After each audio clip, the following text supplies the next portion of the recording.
O'qiyotgan namozimni qabul emasligini yoki qabul bo'lganligini alomati bormi? Ibodatlarda qabul bo'lish alomatini bilish bormi? Yashirin holati bormi?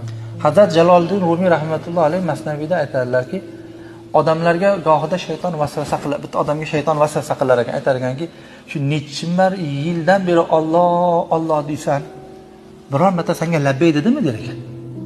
Eshitdingmi labbay deganini? Sen buni to'xtamay Alloh Alloh deyapsan. Keyin shuni vasvasadan keyin yuragi siqilib qoldi. Haqiqatda debdi, biror marta menga labbay demadi. Men hech marta chaqiraman debdi. Deganda Alloh taborak va taolo uni qalbiga ilhom qilgan ekan. Ey bandam, sen bir marta Alloh dedingmi? Ikkinchi marotaba Alloh deyish senga nasib qildimmi? O'sha labbay deganim o'sha der ekan.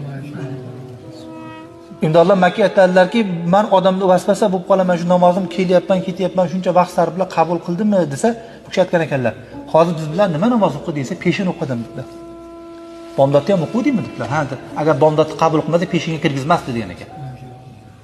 Umid, noumid bo'lmaslik kerak.